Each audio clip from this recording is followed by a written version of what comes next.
Good morning, everyone, and welcome to the Mac and Jack and Jim This Week in Sports Show, as we're here every Sunday, 8 to 10 a.m., updating on the biggest stories in sports. We're live right now on Roku TV, YouTube, Facebook, Twitter, and we'll be on a bunch of other platforms later on, folks. So I'm here, your host, Mac, with your co-host, our historian, Hall of Fame boxing legend, Hall of Famer, writer, Jack Hirsch, and our legend on the show, Dallas Cowboy, two-time Super Bowl champion, one of the 100 Sack Club members, the best defensive end in Dallas Cowboy history, Jim Jeffcoat. Thanks for coming in, everybody, and viewing us. Today we'll have on Keith Angle from TGI Sports, be giving us some of his sports updates on the Yankees, Patriots, and other things. We'll also have Robert Butler with his hot commentary and hot takes coming in at about 8:30.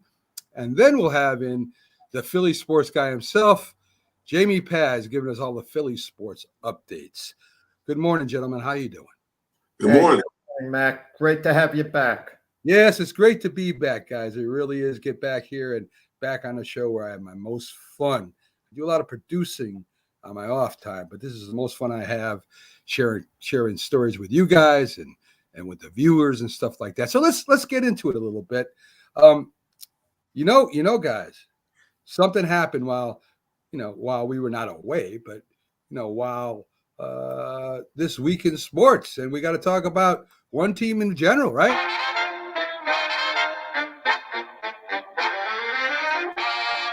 That's right.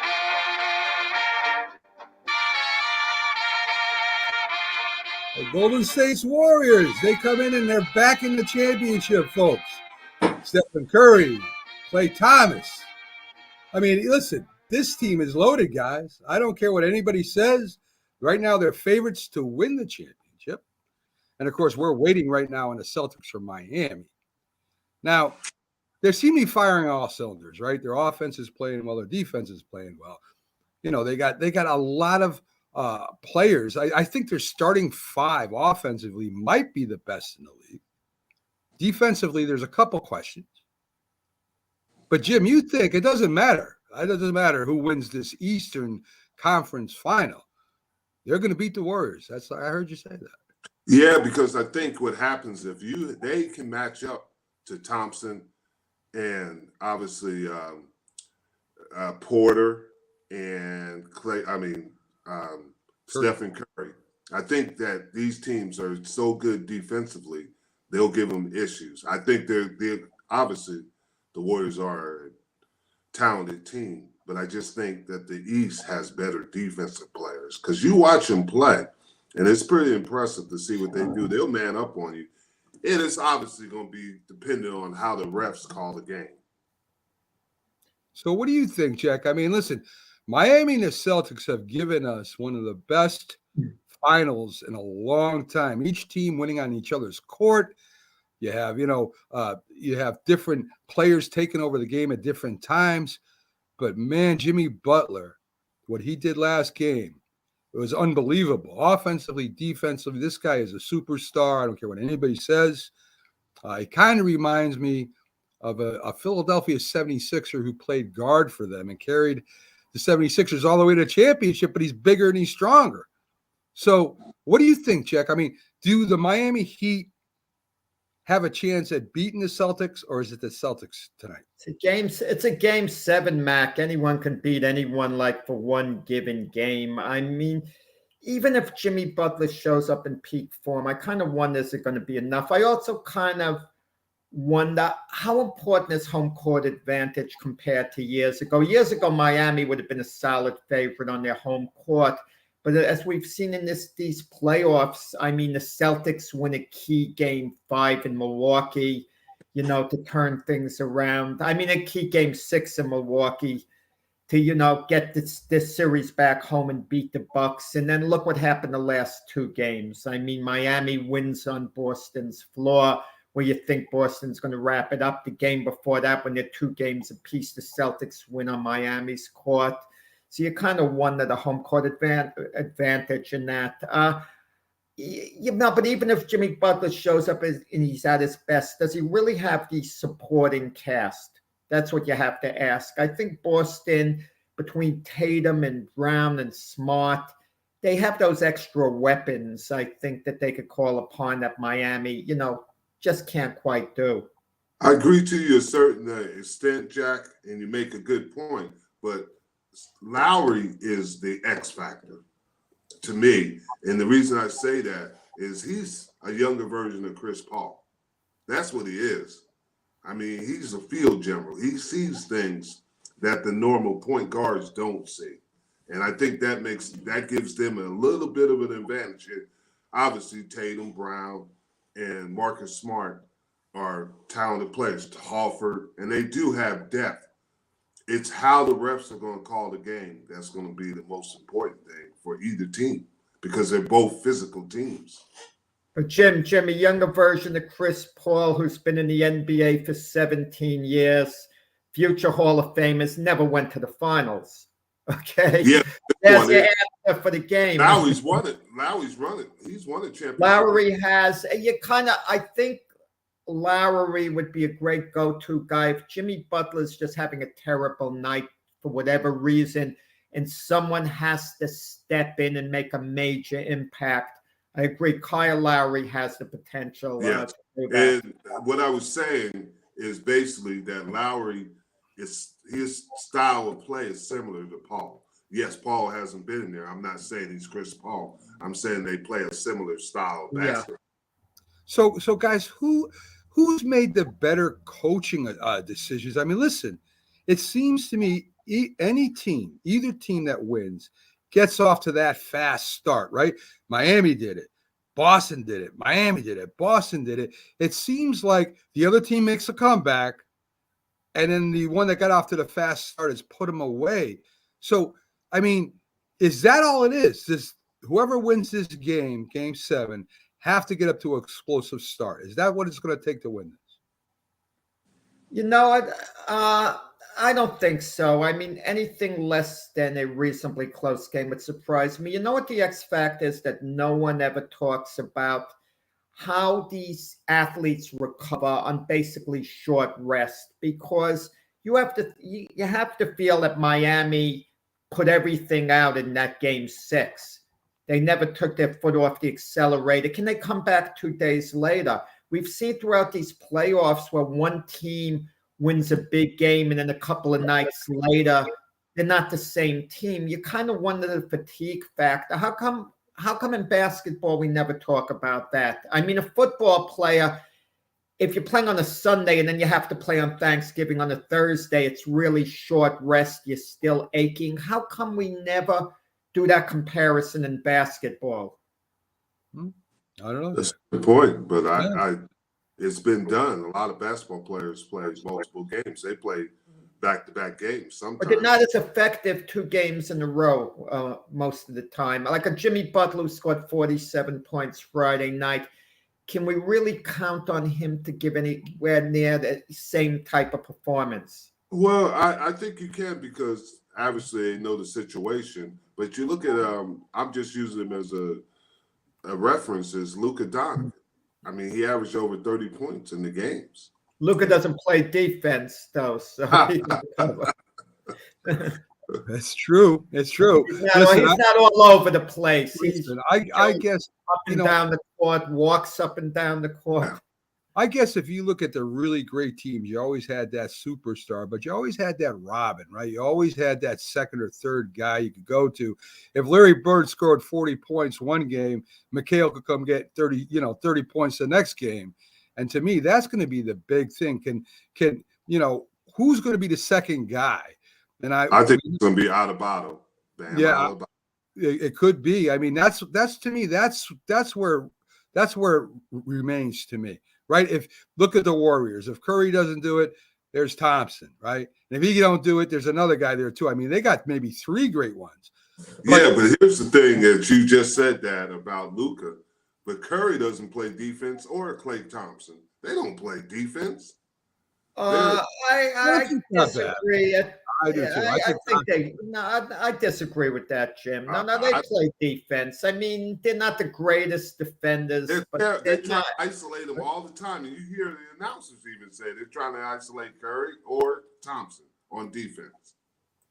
Well, I mean, to me, from what I saw at Thompson, he plays a pretty good defense. He may not be as good as one of the better defenders, but I sure think he's better than some of the offensive players that play no defense at all. That's why I give Jimmy Butler so much credit. I think Jimmy Butler is fantastic. Yeah, the best defensive player that Golden State has is obviously Draymond Green. Right. Exactly. Is not bad. And Green can dominate from the inside too if he has on offense, Jim. So he's an overall great player. Let's bring in Keith Engel from TGI Sports. Talk a little bit of Yankees with him, some Patriots, all kinds of stuff, even some Knicks, because I want to go off on the Knicks a little bit here, as I always do. I think every Knicks fan wants to do that. But Keith, how you doing today, my friend? Good. Good morning, guys. Matt, good to see you. Keith. Thank you, Keith. Good to see you too. Keith from TGI Sports Talk. Great show, great interviews. Check it out anytime you can, all over social media, part of Northeast Streaming Sports, Roku, YouTube, and also on his other social sites. So, Keith, let's talk a little bit about the Yankees. The Yankees lose 3-1 versus Tampa Bay. Right now, they're 33-14. They get 4 hits. Derek Cole pitches 6 innings, gives up 2 hits and 1 run. Pretty good. Not bad. Only 6 innings, though. And he gets a little mad because he doesn't get the call. What this looks like to me is if the Yankees keep playing the way they're playing, and even if they play a little less, say there's a decision to be made at the end of the year. Say you guys are right, I'm wrong. Yankees don't win the division. They come up on a one-game wild card. And Cortez continues to pitch the way he does, and so does Cole. You're the manager or GM. What do you do? Are you gonna go with your $30 million a year pitcher that can have a great game, or are you going to go with a Cortez who may be the ace of the Yankees right now? Yeah, well, assuming that were the case, but I'm almost certain, you guys can correct me, I don't think the wild card's a one-game playoff anymore because of the extended playoffs. But let's just say it was. Okay. Let's just say, well, I think it's 2 out of 3. I'm not positive. I'd have to look it up because there have been so many changes to the playoffs in MLB. But in your scenario, it's a tough decision, but it's a simple one at the end of the day. Garrett Cole's getting both the baseball.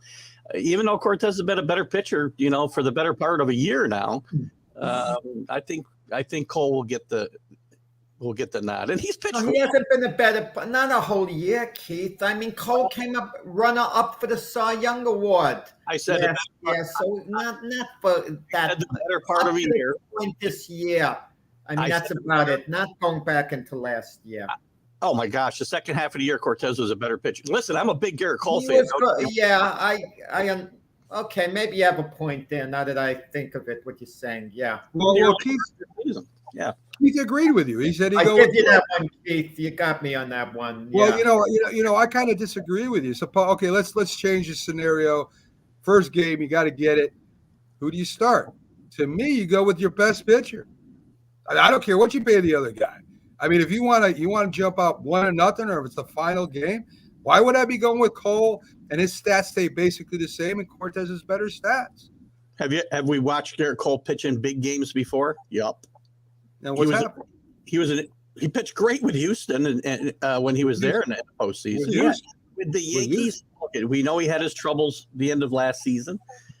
And I'm just giving him the ball. He's probably on a short leash like anybody would be in a one-game playoff, right? I mean, to me, you got to win, and maybe Cortez is coming in behind him. I don't know, but I thought I had you in a position where you're going to defend Cole for a second there, Mac. I thought I kind of swung you around there, but look, it's going to be a tough decision, and it's a long ways off too. I love Nestor, I really do, and I keep waiting for the the bloom to come off the rose here, and it doesn't. I mean, he keeps doing it game after game. Pitched well again the other night, so really happy with what he's done. And I hope they have that. That's a tough decision. That's a team. That's a decision. Cole is going, but we know Cole is going to get to start, regardless of what we would do. We know Cole is going to get to start. That's part of what my thinking, right? I know how the Yankees think, and I know how Cashman thinks, and I know how Boone thinks, and they think he's got to get the start. So that weighs into my opinion. Well, that wasn't the scenario. The scenario is you're the GM. I still will start Garrett Cole. I would too. Yeah. That's why you guys predicted the Yankees not to win the division. Jim, what would you do? That's why I'm here at 8:10 on a Sunday morning. What are you kidding me? Jim, what would you do? I mean, you're a former coach, right? And you have a running back that's been running like crazy. Even your starting running back makes more money than he does. He's supposed to be better, but at the end of the year, the second string running back is playing better than the first string. Are you going to start the starting running back, or are you going to start the second string running back? I don't think that's a fair comparison. Oh, it is. But what he's trying to say is Pollard and Elliott. That's what he's trying to say.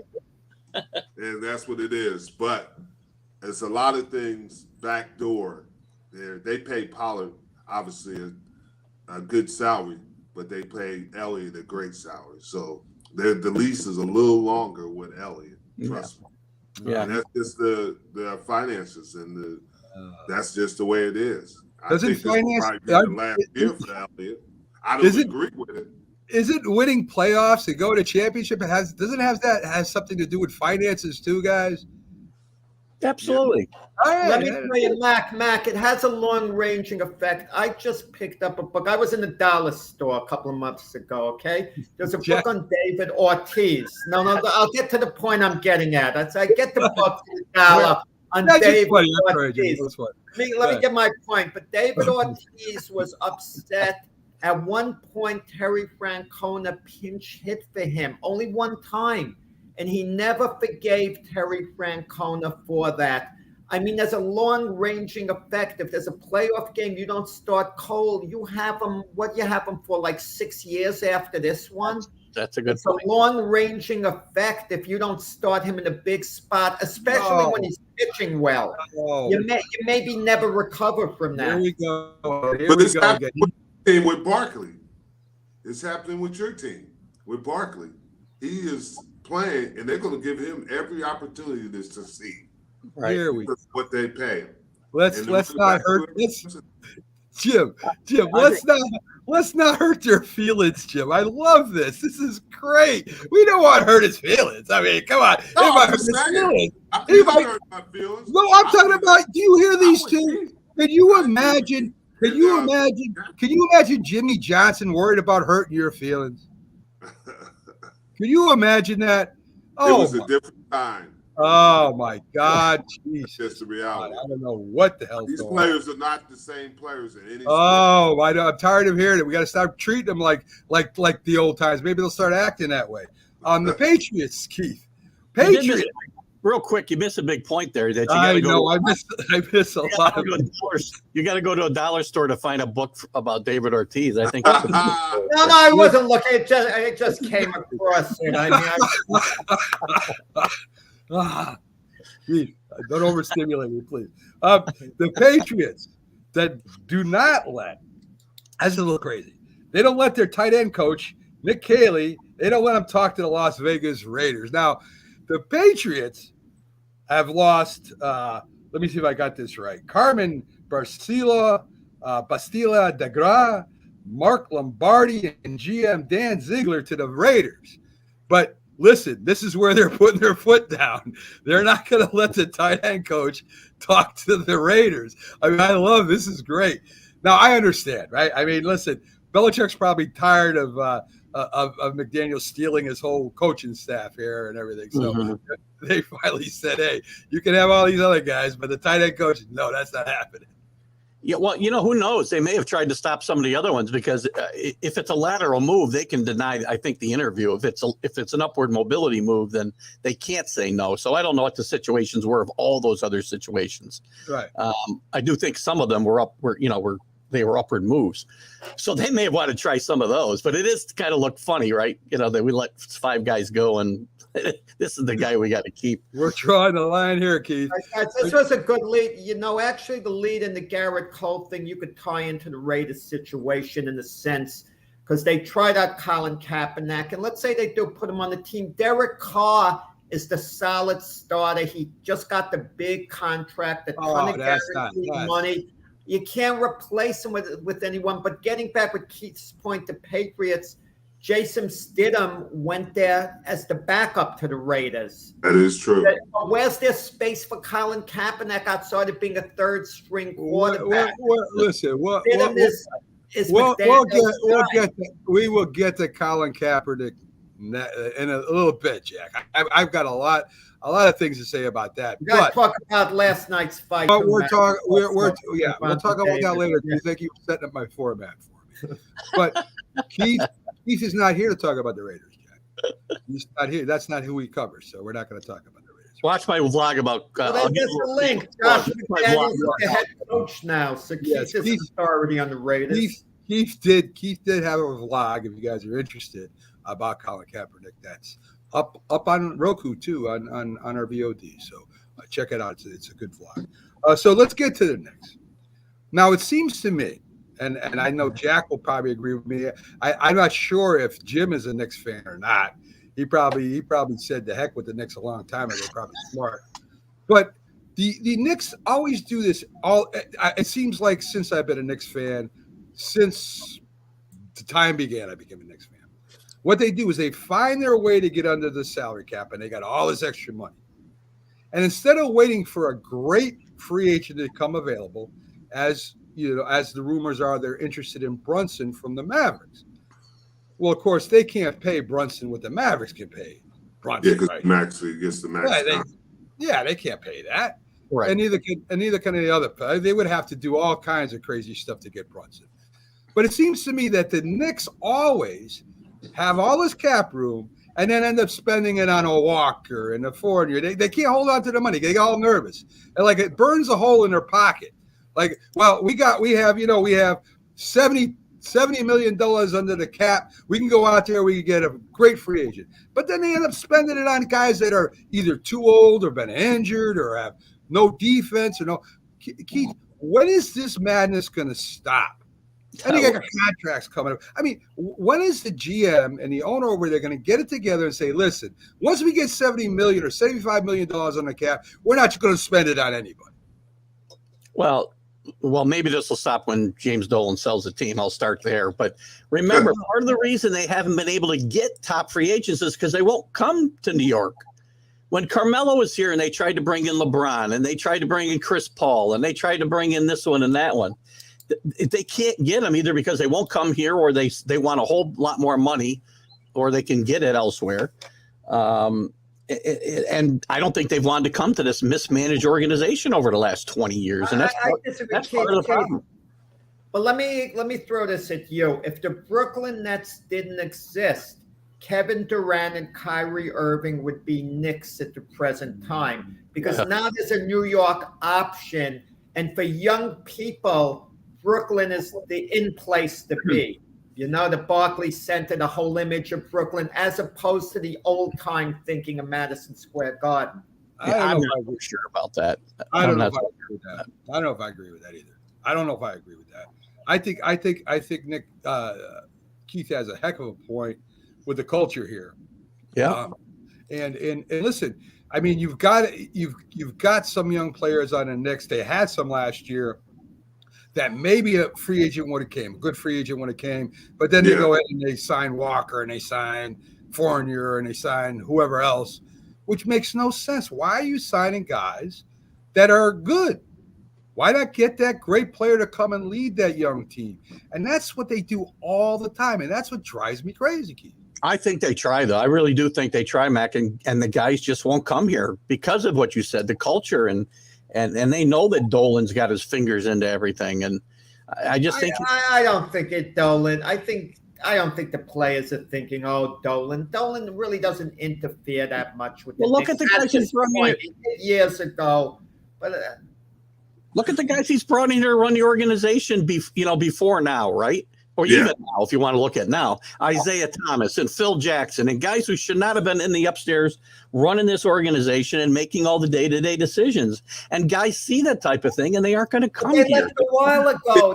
Question from a financial standpoint, it's more expensive for players to play in New York Live, yeah. because of the taxes and live. And I mean, it is more expensive. I'll because vouch you get for that. but it happens in California too. Yeah. Well, it hasn't affected the Lakers, Jim. They still got a competitive. Last year, not good, but they still got a competitive team. It hasn't hurt Boston. Massachusetts taxes are outrageous. It hasn't hurt them. They're still getting good players. Those guys, if you look at Golden State, they're homegrown talent, correct? Same thing with Boston. That's homegrown talent. So you take it, that's a different thing. While the Knicks, the Nets, the Lakers are trying to go out and get these players that may be past their prime. They're looking for their last payday. They're looking for their last payday, let's be honest. To the original question, though, Mac, too, if you can't get those top-level free agents, maybe you shouldn't be spending your money on these guys, and you should build from within and build up like Jim was just talking about these other great teams have done. The Knicks don't stick to a plan more than 2 years. That's part of the problem. Keith, but you said it best in the past. The NBA, you can't build through the draft the same way you do in football. True. Unless you're picking all the way at the top of the NBA draft, the first few spots. So what you're stuck in quicksand, until you get lucky and something happens. You're right. Maybe the Pelicans give up on Zion Williams at some point, and and the Knicks are willing to sign him to a max deal, can somehow get him. I mean, you have to get lucky. Well, you have to get lucky in a draft. To Jim's point, the Warriors weren't drafting at the top of the draft when they draft Steph Curry and Klay Thompson, I can tell you. And Draymond Green, they were picking in the mid-teens, and they got these guys. So there's a lot of number 7, as I recall. Yeah. Well, that's a prime example is Memphis. Another one. That's a young team going up. And you just look at the teams that are starting to be successful today. They just get lucky on the draft, or it's just great scouting. Yeah, maybe it's the scouting. Maybe that's where they got to work. I think that's a big part of it. Yes, definitely. Yeah. Okay. Well, Keith, I want to thank you for coming in and joining us as you do every Fridays and Sundays. Keith Angle from TGI Sports Talk. Like I said, great show, great host, and has a lot of great guests on there. Keith, thanks again, my friend. Thanks for having me. Mac, Wednesday night, right? Wednesday night, ready to rock, my friend. We're gonna blow the doors off that place. All right. All right. We'll have some fun. All right. Sorry I cut you, Keith, but I did cut him off. Keith will throw things at me at the last minute. He always does that to me. He always wants to chat about things later and stuff. So, but anyway, Keith Angle is, folks, great talk show host. I'm going to be on the College Huddle with him Wednesday night as we talk about how to fix college football. So up next is one of our guests with the hottest takes in sports, does all the looking for the biggest stories from Sportscope, Robert Butler. And we'll have him on every Sunday too, folks, about 8:30. So let's bring Robert up and see what's going on. Hey, good morning, guys. Good morning, Robert. Robert, how you doing today, my friend? I'm good. I was listening to that last segment. Guys, the Joker with the Denver, 2-time MVP, second round pick. Yeah. Got to get them scouts ready. Got to have that. Everyone gets lucky now and then, but I'm saying percentage-wise. The harder you work, the luckier you get, guys. He's right. Truth. That's the truth. Maybe it's the scouting department. Maybe we're talking about the wrong thing. I don't know. I mean, maybe that's where they need the most help. So, Robert, of course, we love to talk to you about the biggest stories. And Jack brought this up because Jack just got to jump the gun with the big stories. And that's how Jack is. And that's why I love him. So, Colin Kaepernick, he ends up over with the Raiders for a tryout. The head coach says, listen, I don't talk about anybody that's not on the roster, right? Now, First, I want to get your thoughts, and of course, we'll go around the horn here and you will give you our thoughts too. But Colin Kaepernick, as we know, is a lightning rod. Has been since he started. Well, really, since he took the 49ers to the Super Bowl, right? Had that one great year when he ran all over Green Bay and they were ahead of the Ravens in the Super Bowl until the lights went out. So, Robert, what are your thoughts about Colin Kaepernick possibly making the Raiders roster? Well, Kaepernick's play started going downhill as soon as we started hearing rumblings about Jim Harbaugh having run-ins with the San Francisco management. It's like it bled down to Kaepernick's play, if you guys recall. Well, back 2015, he was on a trajectory up. I mean, playing like an MVP at one point. Yeah, I remember that Green Bay game. That was a crazy season, and I thought he was on the rise and going to be a big star quarterback. But then, we all know what happened. Harbaugh leaves and everything. And 2016, he gets beat out by Blaine Gabbert. So, and then we all know about the protest and everything. Now, he says that is over with. And, he is 34 years old in football years. I know he hasn't played in 5 years, but there's guys out there playing at a pretty high level at that age at the quarterback position. So I think it's much to do about nothing. The fact that he's saying that this protest is over, if somebody gets hurt and somebody gives a guy a chance, I think the media will make a big deal for a day or two, and then it'll fall by the wayside. Could be some other things come about it. I doubt it, but we'll see. Right now, nothing's imminent with the Raiders, so we'll have to wait and see. What turned me off about Kaepernick? Like I said, listen, he had a great year. I thought he was going to be, as you said, I thought he was going to be a superstar quarterback until, he started playing a little bit worse the following year, and that happened with Harbaugh. What bothered me more about anything is not that, he has opinions and views and stuff. There's nothing wrong with that. You can have your own opinion, your own view. But when you bring it to the arena or you bring it to the field, and you force people to watch something maybe they don't want to watch. And then you start having teams act a little crazy. They don't know what to do now. They don't know whether to join arms or do what Kaepernick's doing or not come out for the national anthem. And like it or not, the national anthem was traditionally as part of the game. And this is what turned me off about Kaepernick, and a lot of NFL viewers stopped watching football. He could have had all the rallies he wanted after the game in the parking lot, did his protests or his get-togethers. That wouldn't have bothered me at all.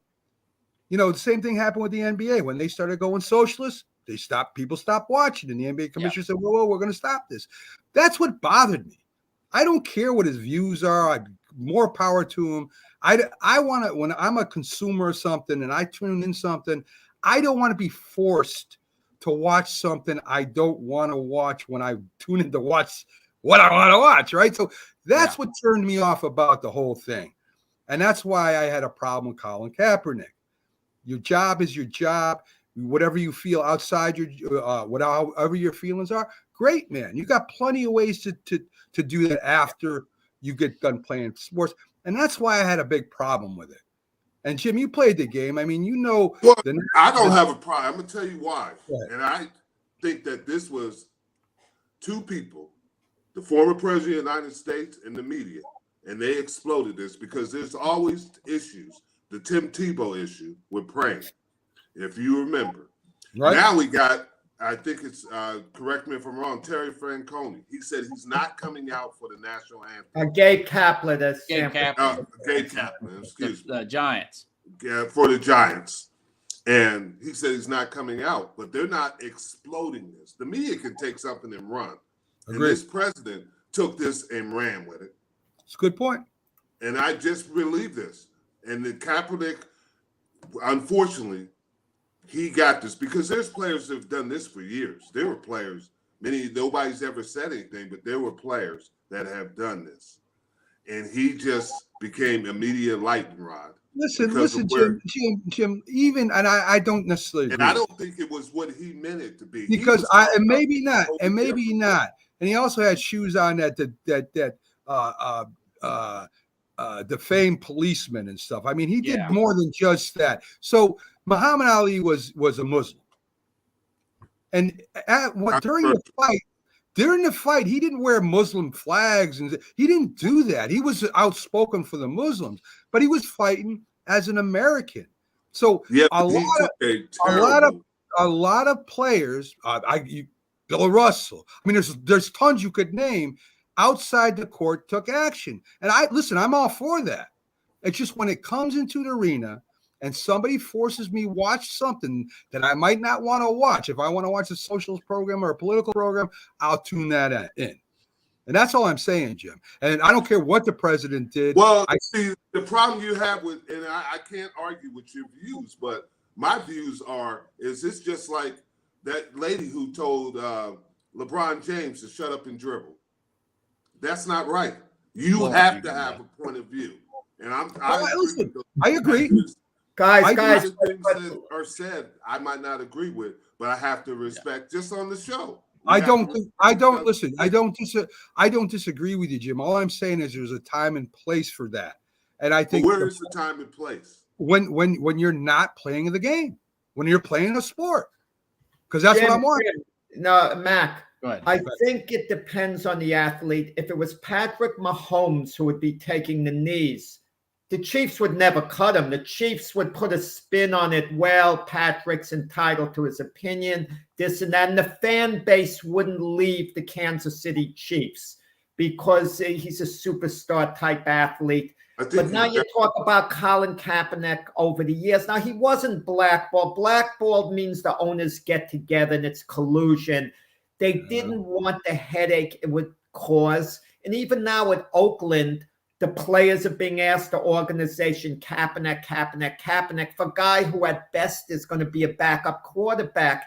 It's not worth it. But if any team could get a Patrick Mahomes, he could have any issues he wants. Look at Deshaun Watson. Those are heavy-duty issues, but Cleveland is willing to pay the money and put up with it because they have one of the best quarterbacks in football now. Kaepernick is no more than a fringe starter at the very best at this point in time. Antonio Brown. We always argue Antonio Brown. Right? There are certain lightning rods, and I think not only does the political, I think big sports networks push this stuff too, which I don't think they should be doing either. So, Robert, let's get to the second one I wanted to talk to you about. Jimmy Butler. Is Jimmy Butler good enough, great enough to lead them to the championship? Can he beat the Celtics? Well, history's on Miami's side. 79% of home teams win those game sevens. Now, Jimmy Butler had knee inflammation, guys, in game 3. Mm-hmm. And his play went down. 13 points in game 8 points in that game 3, 6 in game 4, 13 in game 5. I don't know what he did in game 6. The steroid shot, had it drained. Something may have come about that in game 6. That was a LeBron game 6 about 10 years ago. That was one of the greatest games in NBA history for individual player. Being compared to LeBron, and I remember that LeBron game when the Heat's back were against the wall. How ironic it was the Heat game 6, and that was also at Boston. I think Butler will probably run out of gas, but hey, when he got 79%, I don't know if Hero's going to play. I don't think he will, but it does help the home team. Your role players typically play better. I think Boston pulls off the inevitable, knocks them off, and looks like Golden State's just sitting there rested, chomping at the bit for whoever wins these series. Is it? Well, let's follow up with that, Robert. Yeah. Is it the Warriors' year? I mean, is this another year for the Warriors? They're firing on all cylinders. They're favorites. Jim thinks defense wins championships. So do I. I think the Celtics or Miami could beat or should beat the Warriors. But, man, the Warriors look really good. Yeah. Well, their interior defense is underrated, the Warriors team. Guys like Kevin Looney, I can't remember the other guy's name, the big they have that's somewhat big. They don't really have a true big, but Porter. yeah, there was another one too. Well, James Wiseman is out, but when he Not Wiggins, Wiseman. Wiggins. yeah. I think Wiggins, yeah, they're just playing Wiggins, good Porter. interior defense. Can You I know what? say You know something, who guys? remind me of, guys? The There's a Lakers. subplot to the Warrior when they're in the finals this year. Big subplot with Stephen Curry. He hasn't gotten a finals MVP. Now, to me, that's completely overrated. As long as your team wins and you contribute, and I got the feeling the 2 years Durant won it, Curry kind of deferred to him. Curry played like he didn't care whether he was the MVP. He just wanted to win. I think it meant more to Durant to get those individual honors than it did to Steph Curry, who's the ultimate team player. But Curry, if he doesn't have a finals MVP during his career, people are going to hold it against him. As crazy as it sounds, when they talk about the all-time greats, they'll say, well, Curry never won a finals MVP in all the years the Warriors won the title. So I think it's important for Curry's legacy, if the Warriors win it this year, that he also needs to win the MVP. They can't just win a championship. I think it's in the back of his mind, guys. I know he's an unselfish player.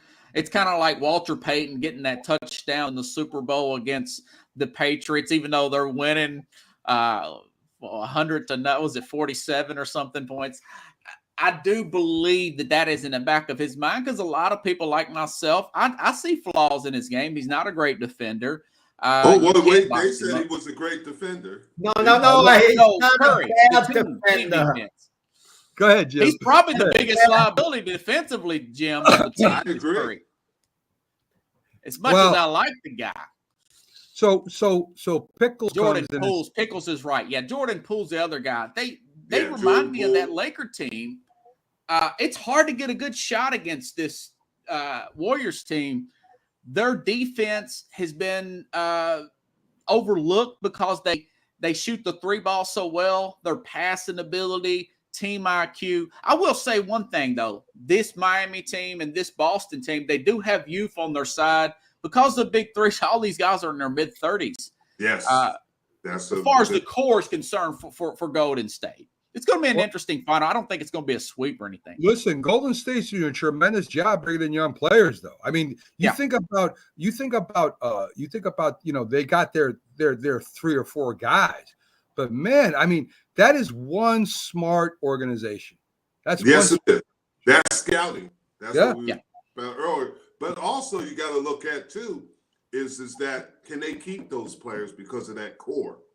Yeah. They don't want to break up that core. That's going to be hard to keep. Well, do you think, Robert, that maybe within the next couple of years, maybe they have to get rid of a Draymond Green or a Thompson to keep these young players there? Or, I mean, you got to pay, right? You're gonna have to pay somebody something. Yeah. I think eventually this is probably their last run, and contrary of what others may say. But this is a miracle they got this far with the injuries of Klay Thompson. And Steph Curry was injured this year. That's why they dropped down. They were the 1 seed for a long time. But something, a lot of people say, well, you can't emulate that. You can emulate a culture if you're patient as an organization. I think you can emulate that culture. A lot of their players played, I want to say they played more than 1 year. Most of those guys graduated college. Draymond Green was a second-round pick, guys. Yeah, you can emulate a culture like that they have if you play the long game. I think more teams need to look at this. Look at the Spurs during their run. They had a culture. I know you need one star to buy in, but I just don't see why other teams don't look at this and run with it. Just don't emulate the 3 ball like Houston tried to and everybody else. Emulate the entire culture, and you'll watch more teams become more successful. No, Wiggins is emerging as a star, and people forget when he came out of college as the top draft pick. LeBron didn't want him to go to the Cavaliers. So he was behind the Cavaliers, trading him to the Minnesota Timberwolves to get, But that's and also you got to give Steve Kerr credit. I mean, he's a tremendous coach, and obviously with their drafting and their scouting on these players, because Wiggins was considered a bust. Yeah, Kevin so- Love, that's the name. I don't know why the name. Carlos is right. He was. So Love I mean, is still that's with the Cavaliers. just great organization over there. I mean, you're out for a year or two, you're back in it again. Wow. I mean, that doesn't happen too much. Yeah. Let's talk a little bit about Darvis Ham. Sorry. Yeah. He's hired by the Lakers, and first time head coach. I mean, he's had a lot of experience as an assistant on a lot of teams, a lot of winning teams. Do you think this is the type of person the Lakers have that can handle not only superstars, but a front office that seems like it's all messed up, Robert? Well, I don't blame Darwin for taking the job. He's been an assistant for about 10 years. He was an assistant with the Lakers for 2 years. He's familiar with the building, where the locker room is. I don't blame him a little bit. No matter what happens, he's going to have a built-in excuse. This is the oldest team in the NBA, guys, on the average age as it is today. Now, I know they can make some moves in the summertime. They may deal Westbrook, but hadn't you noticed how far the Lakers' job has dropped? Juwan Howard has an incident in Michigan. He's like, he's taking a chance on getting fired from Michigan. I don't even want to interview for the Lakers job. Boys coaching his sons at Michigan. Yeah, How many people are going to not want to coach their sons leave that job to take another one? Lakers are a dream job, guys. He could he should leave his sons at Michigan. Say bye, kids. I'm going out to LA. Have fun. That would be tough. That would be his tough. son is a big boy. He can handle it. That would be tough. Maybe Jim would do that. I wouldn't do that. Jack makes a good point there. That would be tough. That would be tough too. It's a toxic job, guys. Doc Rivers turned it down. Jay Wright wasn't even mentioned. Doc wasn't. Are you sure Doc was offered that job? There was rumblings about it, guys. There were rumblings. Yeah, they did turn it down unofficially. There's smoke. There's usually fire. You're right. Yeah. So I mean, listen. Good luck to him. I mean, that job there. You got to remember, Ham won an NBA championship at Detroit. Yep. Yes, in 2004. The personalities that were on that team, the Mahomes and those Rasheed guys. Wallace. Yep. Yeah, Rasheed Wallace, guys like that. Yeah. He's used to dealing with and he did help Giannis. He did. They said that he was the guy in the background that helped Giannis become the player that he is today. And like you said, well, you got to have a young player to do that, obviously. Yeah. But he's got a job ahead of him. Well, it's for sure. I mean, and he's not too young. He's 48. I mean, it's not like he's 30. It's a good balance. Sure. Yeah, we'll see. The league is making a big deal. I shouldn't say the league, the big networks. And Jim, he was playing football and coaching about voluntary OTAs, right? We know Rodgers isn't gonna. Right now, Lamar Jackson's not in. Kyle Murray's not in. I mean, there's some quarterbacks that are not going for the voluntary. And, of course, they have contracts too. So that, that makes questions revolve around that. Is it a big deal, Robert? I mean, for them to come in and report to the voluntary OTAs, or are they making too much of a big deal? I understand Kyler Murray's situation. It may be a possible holdout there. But, Aaron Rodgers losing 2 of your top 3 wide receivers, at least come in and get a little work in with the with the rookie and your new staff there. Your second-year player, Mario Rodgers. Now, I don't know if he has set up something. I know Brady's got something set up where you get to work with guys outside of those volunteer OTAs. I said he set up something with the Yankees spring where they play their spring games at. Working out individual. A lot of the quarterbacks do that. But if you're guys like Lamar Jackson and Aaron Rodgers, especially Lamar with his mechanical issues, Hollywood Brown is traded over. Marquise Brown was traded to Arizona. I would be there. I would be there. I know Brady only missed it one time. It's an unwritten rule, Jack. You're shaking your head. Rodgers has won the MVP 2 years in a row. He showed up late to class last year, real late. And it didn't affect him at all. Rodgers can do this in his sleep. He doesn't need to work the same way. I'm listening to everything you guys are saying, and all of you are right. But Aaron, what is voluntary? What is Aaron, voluntary? I agree, Jim. And Aaron Rodgers, of course, won his 3rd Super Bowl in a row, so he doesn't have to show up at all. It was the special teams that needed to show up early. I know. It had nothing to do with Aaron Rodgers not leading a team to another touchdown. I know, Jack. I know. But so anyway, we're going to get to OTAs later with Jim because I want to get all his thoughts on it because I know me and him are agreeing on a lot of stuff there, and I love it when people agree with me. But Robert, so let's talk a little bit about something that has nothing to do with what we normally talk about, right? Yeah. So Colin McGregor,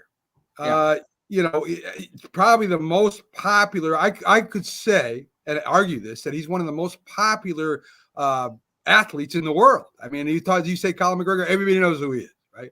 Yeah. And then he's going to make another comeback. He lost 3 out of his last 4 before he got hurt.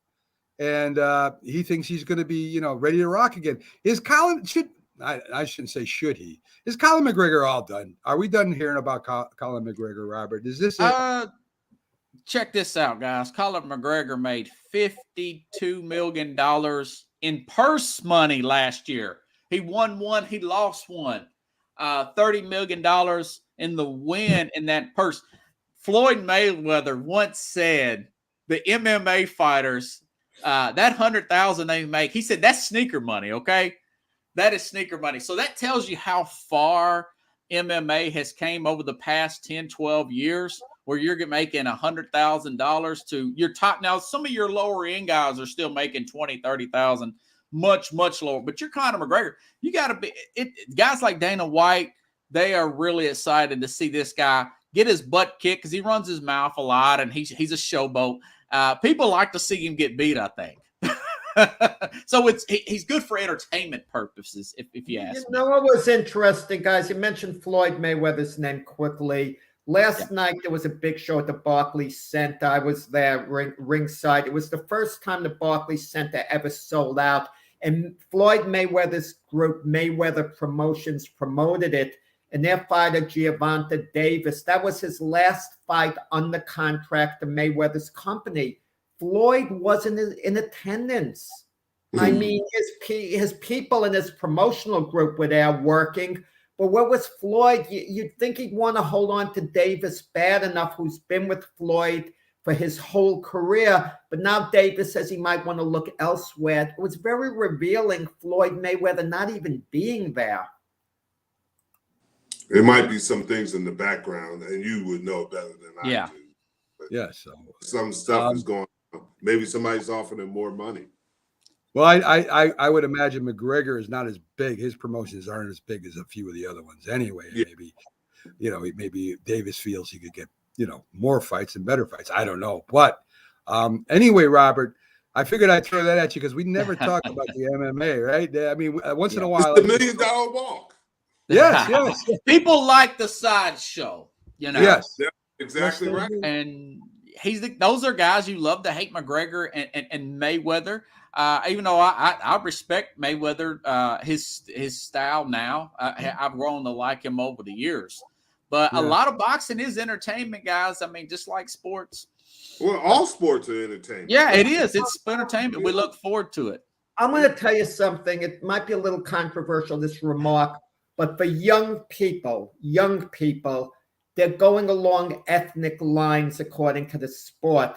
The young white fan is geared towards the UFC. The young black fan is geared towards boxing. I've kind of noticed that switch just talking to young people in general in the crowds. I mean, I don't understand the cultural thing behind it, but maybe it's the personalities of the athletes. Yeah. Well, I always like boxing. I would agree with that, but look at Chandler Jones, brother. Before he got obviously in trouble, he was one of the greatest UFC fighters in the world. And I didn't know that was you talking about John Jones? Yeah, that's Chandler Jones. Well, I'm talking about fans. I'm talking about fans following it, young people. I would agree. I would agree 100%. Well, listen. It's always, there's always something out there when it comes to social media, right? I mean, we all have our preferences watching different medias too. I'm not a biggest social media fan. I have to watch a little bit of it because I have to prepare for the shows that I do. But I'd rather watch a real boxing match, a real football show, a real football game, a real basketball game. Robert is in. That's why I have Robert in, because Robert enlightens me. Because to me, I really don't. I care about the sports more than I care about the entertainers and the players in the sports, because I love sports. Period. But I gotta admit, if you want to get people watching something, you've got to entertain them too. So, Yeah. Robert, again, thank you for coming in. I know you got to go to church to cleanse your soul. Especially after today. Cleanse the soul. Yes. All these hot takes, you know. You got to cool down a little bit. Throw a little water at you. So Robert Butler with Sports Scope with a K, folks. He's on the Roku channel with Northeast Streaming Sports. Has a great site on Twitter, Instagram, and he has his own thing on social media, his own show on Facebook. And I love having him on every chance I get. Robert, again, thank you for coming in, my friend. Have a good show, guys. You too. All right, Robert. See you guys. So there you go, folks. Robert Butler. Like I said, I love having that guy. And that guy, he studies. He don't mess around. That's a true professional there. You know, Yes. We kind of wing it a little bit here and there. We know what we're talking about somewhat, but that guy will go back to 2012 and find out what the hell happened to Lakers back then. So that's pretty good, folks. We're going to take our first break for the show here. We'll be back on the other side with the Philly sports guy, Jamie Pags, and I'm going to try and get him a little excited during the show, like I like to do. So we'll be right back after these messages. And Jim said, I ain't waiting for nothing, man. I'm hungry. I'm out of here for a second. Yeah, Jim's no joke. I was going to get water. Well, that's okay. Jim, don't worry about it. You got you, buddy. As soon as the team meeting ended, Jim would be out of there. Yeah, Jim, he would always run out. You worked too hard, you ate too much, the cheesecake made you greedy. Let your aching head and stomach hear this message from old Speedy. Alka-Seltzer, plop, plop, fizz, fizz, oh, what a relief it is. Plop, plop, fizz, fizz, oh, what a relief it is. Those Speedy bubbles relieve your upset stomach and headache fast. For acid indigestion alone, Alka-Seltzer Gold. Oh, what a relief it is. What a relief. If you served honorably in our nation's armed forces and you're looking for a way to continue serving your fellow veterans in your community, then join AMVETS. Each year, AMVETS members volunteer millions of hours at VA healthcare facilities from coast to coast, helping to improve the lives of their fellow veterans through the VA Voluntary Services Program. AMVETS posts and departments also participate in a wide variety of community service projects, ranging from Americanism in our schools to supporting the Special Olympics and Boy Scouts of America. If you no longer wear the uniform today, you can still serve through the AMVETS by joining today at amvets.org.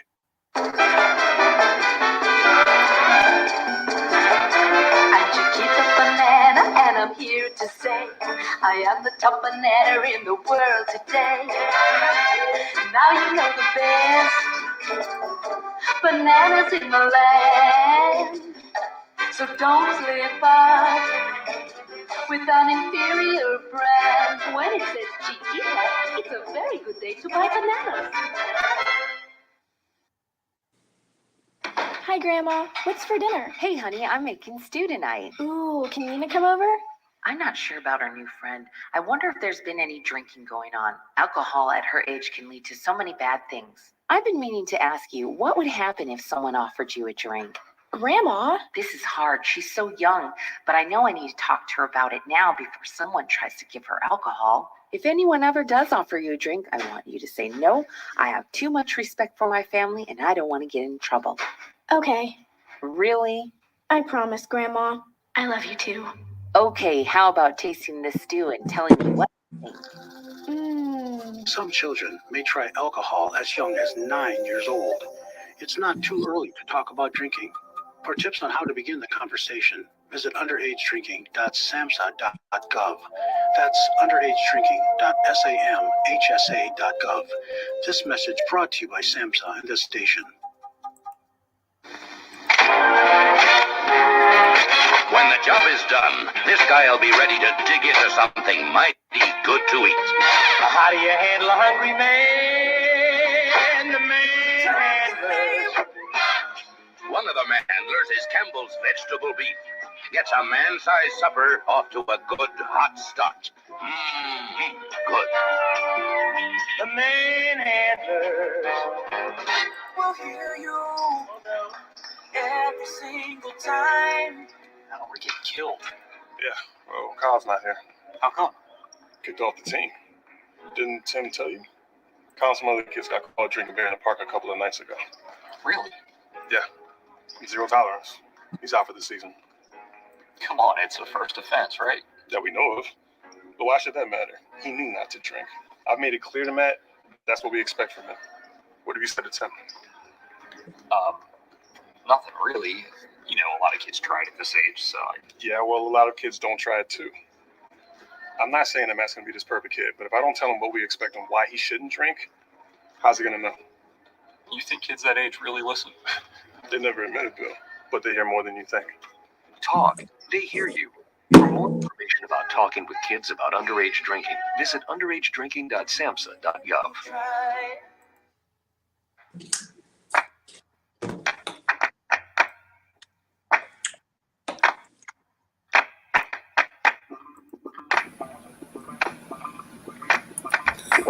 This is a presentation of Northeast Streaming Sports.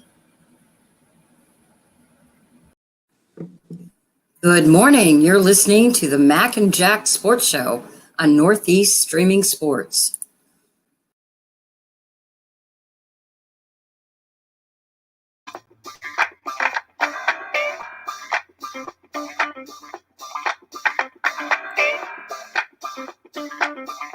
Good morning, everyone. Can't hear Mac. Welcome back to the Mac and Jack There Sports. we go. Here's Here, my water.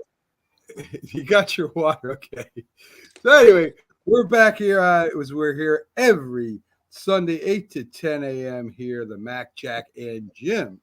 This week in sports. And folks, we've been giving you our updates all show. We're live on Roku TV, YouTube, Twitter, and Facebook right now. And next up, folks, we got one of my favorite guests. Of course, he's one of my favorite friends off the air, too.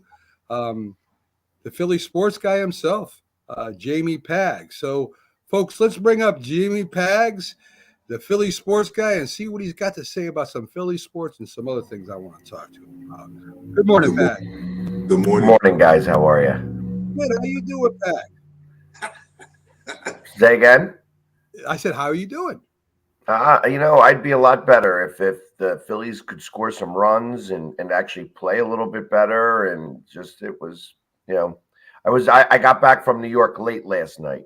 Did you so really? I'm not moving at full speed just yet. It wasn't What worth time it. did you get back, Pags? I finally jumped in the shower about 1:45 in the morning. I beat you. I got back past 2 in the morning for a local fight. That's how late boxing ends. I wonder how Joe Willie Namath used to do it. He used to be out till all hours, and then Joe Namath would show up, and play. Hey, and that would be awesome. And back when I was, Joe Namath's age, when he was doing that, I would definitely. I'm a burn the candle at both ends type of guy, so it's hard for me to get some sleep in the first place. So when I finally went to sleep at around 3 o'clock, because of course after you get out of the shower, you're up for a little bit. So I watched the Netflix movie Molly's Game, and I don't know, that's the story of Molly Bloom, Jeremy Bloom's sister, who ran poker. She was the poker princess. Good movie. Yeah, and that was great to add to the show too, Pags. I appreciate that. So let's talk a little bit about the Phillies. The Phillies in the I think it was the third and fourth inning or the fourth and fifth inning, they get 6 runs scored on them. I think. Is it not pulling the pitcher out in time? I mean, after they scored 3 runs on you in that one inning, wouldn't it be a good idea to pull the pitcher out and try to put another pitcher in there and not go another inning with a pitcher that gave up 3 runs? So that movie was really great. So I was watching last night. I tell you, it's frustrating.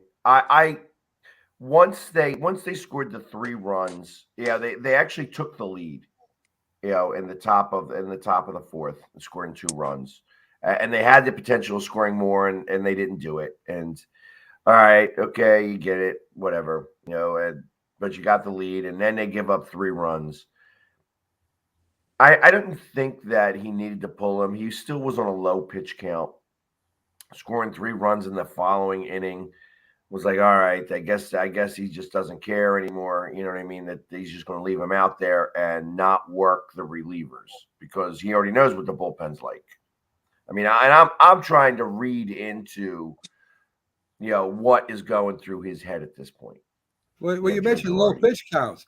If my starting pitcher gives up 4 or 5 runs in the first inning, he's only pitched 10 pitches, I'm pulling him, right? I mean, that makes sense. So, well, I mean, he gave up 4 runs. I mean, the truth of the matter is that the one pitch that went out, you know, the 2 men on, he had a 3-run home run in the middle of a torrential rainstorm. Right. You know, so it was a good pitch that the hitter hit it out. I mean, you couldn't really fault the pitcher for that home run. I mean, like I said, he hit it pretty well. That being said, all right, so you give that one up. Then you give the 3 runs the following inning. I'm like, okay. And then he brought him back in for the 6th inning after that. Yep. So, I mean, is there just no option? What I'm asking this is just another example of how I think Joe is just doesn't care anymore. Is there just no other options there as far as the pitching goes in Philadelphia? That's what I'm trying to get at. Yes, that is correct. There isn't anybody else. You know, I read somewhere, Pags, I may have been mistaken. I thought Joe Girardi had 2 more years on his contract after this one. I read this morning that this is the final year of his contract. I don't know which is accurate and which isn't, but I was under the No, I think he's got 2 more years. A couple of more years left. That's otherwise, yeah. He's in the 3rd year of his 5-year contract. Okay, so that's the reason it's harder to move on from Girardi for the Philadelphia organization. They don't want to pay someone for not working. You know, I don't know that you can deal with that. You're spending close to $250 million on a payroll, and you're worrying about 5. You know, that's poor. That's poor management by the executives of the Phillies, if that's the case. Yeah, I feel that they probably still have some trust in him, and that's why. You know, but you know, and I tell you, it's been in my head since a couple days ago when we brought in the guy who talked about Pete Incaviglia, and I tell you, I got Pete Incaviglia in my head now. Eric Bellier, yeah, and I tell you, I want him to reach out, and then of course I heard another ex-Philly, name come up, Raul Ibanez, and he would check off a lot of boxes, and I think that at this point I'm willing to try anything. I'm really willing to try anything, Jack. I'd be willing to if you had a choice, you can own one of these 2 guys you have to have for the next 5 years. You could keep one and one you get rid of immediately. Doc Rivers or Joe Girardi. Which one you keep the next 5 years? Wow. Yeah, I don't. Wow. I'm not keeping either. I'm no. I don't have to make that decision. I don't have to make that decision. Yeah, but we're asking you. I mean, you can only keep one. You could fire immediately, but the other you have to keep for 5 years. I don't make the decision. I don't make the decision. I keep them both for 2.5 years and just and not watch baseball and basketball anymore. That's kind of how I feel. well, Pickles says goodbye, Doc. Making a decision. Wow. Thank you. Yeah, Pickles. So but you know what? So Joe Girardi gets a lot of praise on this channel. Specifically from you, Jack and Mac, because he did win a World Series with. I didn't say that. Listen, don't bring me into. But he had a losing record with the Marlins. He stunk with the Marlins. He was manager of the year when he was with the Marlins. He was National League Manager of the Year his last. Yeah, in a year where everybody stunk, I guess. So it's. I don't know where he gets all of this praise from. I'm willing to move on from him. Let me ask you this question: is it Girardi or the administration at the Phillies? Well, it's the administration that's making the decision to keep him on. I think that there's enough outcry now amongst. I mean, I'm talking. It's funny. I'm in New York, obviously, and the New York fans took to me really well. I was surprised that they took to me as well as they did. It's a lot easier to take to me, I guess, when you're leading on the scoreboard. So it's. Yes.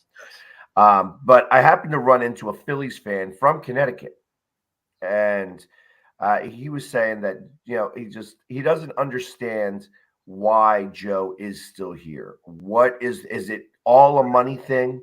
Is it because the Phillies are choosing to not have to pay two managers for a certain amount of time because the one manager is not doing his job properly?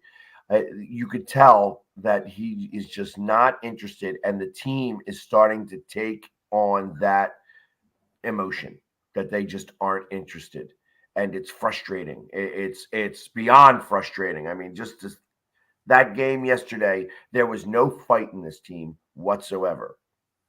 And of course, it didn't help that the entire time that it poured, that the Phillies were out in the field. That they just could not seem to get an out. And like, even if I felt like then that was the turning point of the game, that you're stuck out there in the rain. It rained for 17 minutes. The Phillies were out there in the field for 19 minutes during that entire rain. So, and now, and I'm thinking about this, I'm thinking of just the basics of all this. Your jersey is wet the entire game because it doesn't dry. You know what I mean? You're stuck now with a damp, wet jersey. How much are you going to want to play? Because you got 5 more innings to go. They can't change between innings. They've got to have. That's what I was going to ask you. They don't have no locker room where they can change. I'm sure they can, but the game is still going on. Max, it's the major leagues. They probably have a couple of extra jerseys around. Yeah, I would think. Maybe, but maybe they don't. I mean, I don't know. I mean, they were wearing the grays. I mean, right. I talk about and you're talking to me like I'm like an idiot or something, but that's not the case. I didn't see anybody going back. I was there pretty close. I didn't see anybody going back and changing. You know what I mean? I don't think that you think about it that way. Jim, you must have gotten soaked when you played at a certain point. How many extra jerseys were there for making a quick equipment change? Football players don't care. Halftime. That's different. No. They don't care. No, they like it's a little different than baseball. Yes, so, but the baseball players do it. They gotta have extra because of rips. Something happens. Obviously, I would think, but who knows? Yeah. So, Pax, let's talk about something a little bit more happy. Let's go to your Eagles for a minute, right? So, the Eagles hire a new front office guy from the Pittsburgh Steelers, and let me see if I can get his name for you real quick here. Brandon Hunt. Brandon Hunt also worked with the Buffalo Bills. And it seems like the Eagles are not only building, their team, their offense, their defense. They're starting to put it together an unbelievable front office too. I mean, the Eagles are on fire right now. That's the only way that you can do it. Beyond what's on the field, you have to start setting the example from the very top down. If you want to be a winner, you have to have winners throughout the entire organization. You can't just wing it, and say, oh, well, I think that we can make this happen by doing this and doing this and doing this. I'm a firm believer that you need people with rings to realize and understand and help the people that don't have those rings get them. Because sometimes it takes an intangible that you don't know. And because you don't know what you don't know, you don't get over that hump. I'd be interested when the Cowboys won their first Super Bowl, when you were on, Jim. Now, obviously, that was their third Super Bowl and such like that. What players were really integral in helping you get over that hump of just being in the playoffs and not getting to the Super Bowl, and then making that final step to say, okay, this is a Super Bowl. Yeah, we're going to win this game. And were there certain players that had been there and had that championship already and knew the mentality and knew what it took to get there, or was it all just a bunch of people who didn't have it and Well, they all worked together? The coach won a national championship. Jimmy Johnson won a national championship. So he understood what it took to win a national championship. Obviously, Charles Haley was the only player that had won a Super Bowl in that group. But you had the Irvins, you had the Aikmans. Irvin won a national championship in college.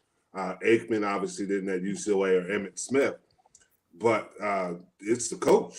The coach had won national, and that's, to me, that's difficult to win. Yeah, but Jim, college and NFL sometimes don't translate. We know that. They don't. But this was an interesting thing. Jimmy learned how to coach in the NFL, and he had enough time. A lot of coaches don't have enough time to learn how to coach in the NFL. That's what I'm saying. But Charles Haley he had won 2 Super Bowls at San Francisco. So he understood when we got to the playoffs and what we needed to do to be successful. But Jimmy was the driving force behind it. Trust me, Jimmy was the driving force behind it. But Jim, could you imagine what Pags would have been saying at that time if he were the Dallas fan instead of the Philly fan? Jimmy Johnson gets off to a 1-15 start, and then the next season you guys were 7-9, but you closed strongly at the end. But could you imagine what Pags would have been saying for a year and a half? They dig this guy out of college because he's Jerry Jones's buddy. Get rid of Jimmy Johnson. What a disaster. Well, I'm sure it was a different time and era because we always talk about coaches that have been successful with Belichick's. Belichick wasn't very successful at Cleveland, correct? He had one year out of 5, he went to the playoffs. Yeah. But the thing is that they gave him more time. They don't give you any time today. I mean, it's either win now or you're not going to be there very long. Yeah, if you're there 2-3 years, you're lucky. Pags, yes. A nice article about your new big man in the middle. They wrote up in the Philly paper. When you get somebody like a Jordan Davis, it not only affects, and Jim knows this well, so do I, it affects the whole team. Because when you got somebody that can take up a few blockers or a double team, it helps the outside pass rush. It helps protect the linebackers. And if he can get pressure up the middle, I mean, that helps the sacks too. So, I mean, a nice article about Jordan Davis. I think that there's not enough credit given to the big men in the middle, the Wolfworks and, these big men that anchor the middle, that do more than what people see. They may not get the sacks. They may not even get into tackles. But if it ain't for those big guys, a lot of people aren't making a lot of plays. I agree. And now I think that this is going to take up some of the pressure off of Fletcher Cox. I wouldn't be surprised if Fletcher Cox has a much better season this year because of Jordan Davis being there. Obviously, when you have, Fletcher Cox has been getting the crux of the double teams. And although he's like, a year older, I feel like that he's been having a harder time getting off of those blocks and they haven't had somebody next to him who's been able to garner that same attention. Now they do have somebody who's going to garner that attention. And ultimately, if you're going to double team both of those guys, there ain't enough guys on the line. Isn't this his final year, Fletcher Cox, kind of like his retirement tour year? Well, I can't say that he's going to retire this year. I guess he's got a 1-year contract. He has slowed down a little, though. You have to acknowledge that. Oh, absolutely. He is not the force that he was 4 years ago. But that's what I'm saying. He's still a big guy. He's still somebody who is, he's a veteran in this NFL. And now he's got a rookie next to him who's got that same size, who's going to be able to garner that same attention. And like I said, you can't double team both of them. So he may be able to get a little bit more pressure.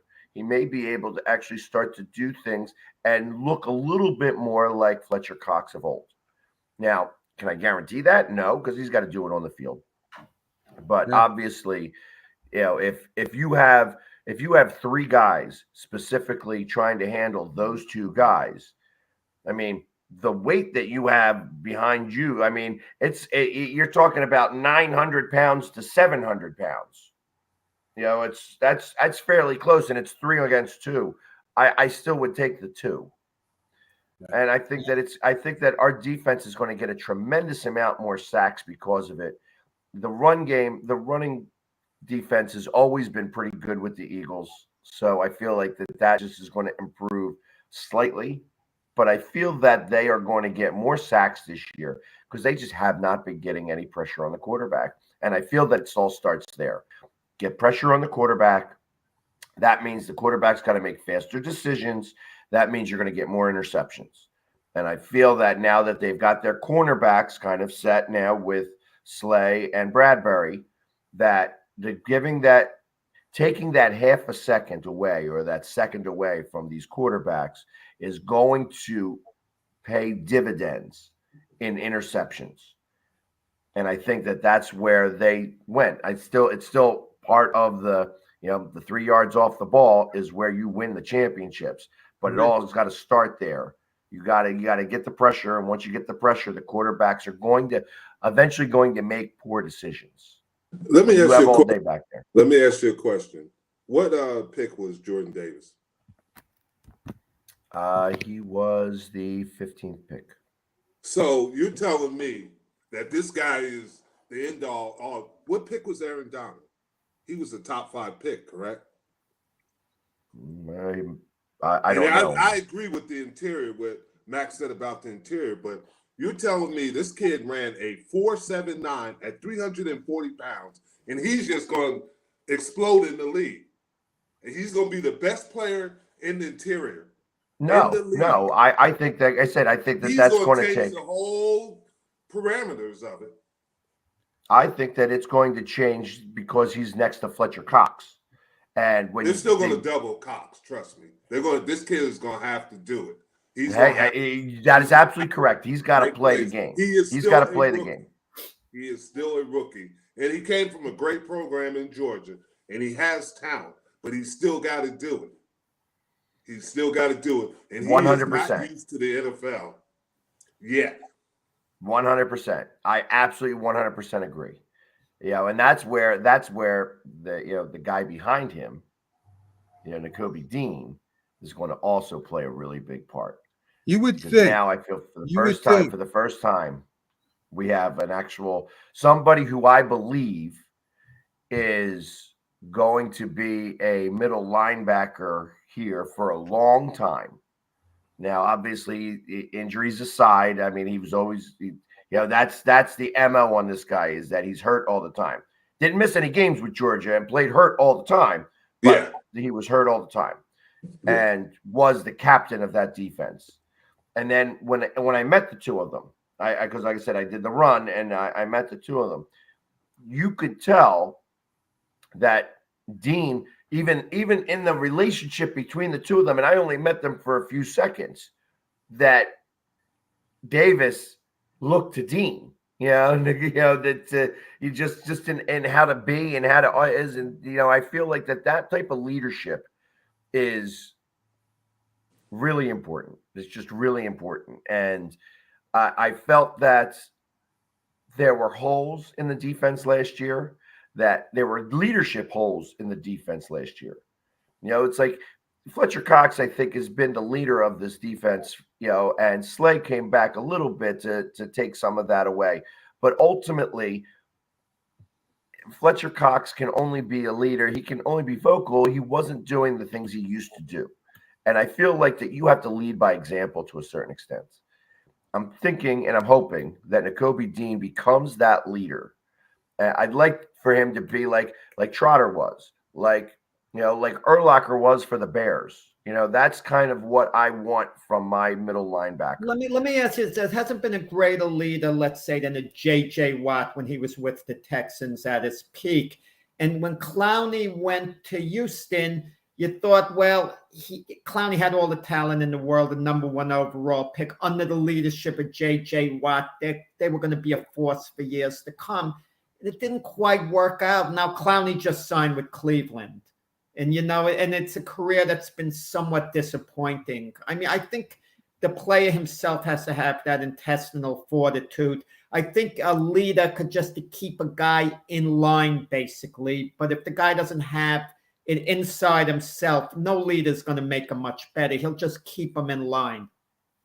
Yeah, I agree with that. I agree. Like when you talk about Clowney, somebody with all of that talent, but I feel, the best word that I can explain for Clowney is lazy. Took plays off. Didn't go up to his potential. If he brought it every play of every game, he could very well have been a Hall of Famer. I don't know as lazy the word. I don't think he wanted to be great bad enough. That's what I think it is. Okay. I can agree with that, but his physical abilities scream certain things, but his play didn't, if that makes sense. Because there's a lot. That's what I'm getting to the point with Jordan Davis. Physically, he is phenomenal, but is he mentally ready for this? That's what we got to find out. But guess what? I mean, I would, if I had a shot, I would pick up somebody like that in a minute, because if he does, but I think it was Pickles who put up there Albert Hainsworth. If he all the physical ability in the world, and you've seen it time and time again with players who have the great physical ability. I'm not saying this is Jordan Davis. That's not what I'm saying. Right. But they don't have that mentality, because Aaron Donald physically, he wasn't anything like this Jordan Davis. Physically, he was a great player and he had great attributes, but he had also great work habits, and he wanted to be the best. And that's all I'm saying. So, and it's hard for that transition for rookies in the NFL. That is the most difficult thing at the positions where they're getting hit more. There's very few that excel.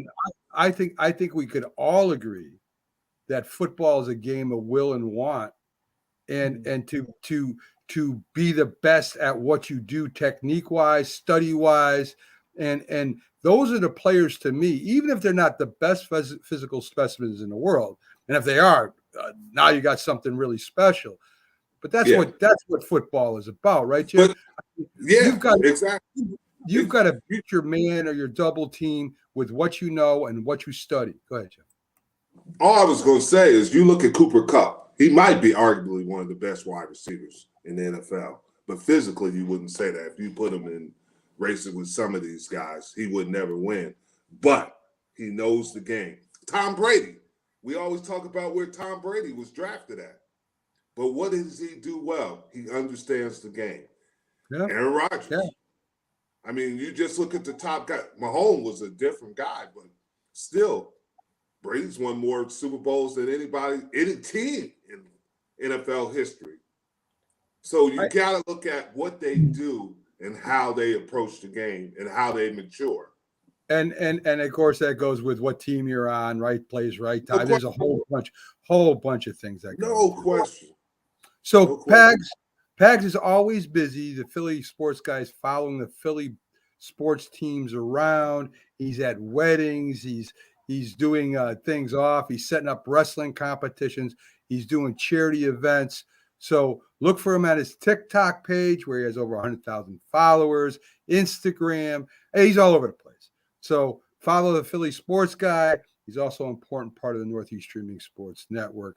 Pags, as always, thanks for filling in for me, and thanks for appearing on the show, Pags. Good to see you back on the show. Those are really big shoes for me to fill, and I feel like I had small feet. Well, yes. Listen, Pags, thanks for letting me talk a little more than Mac. You didn't cut me off as much as Mac normally does.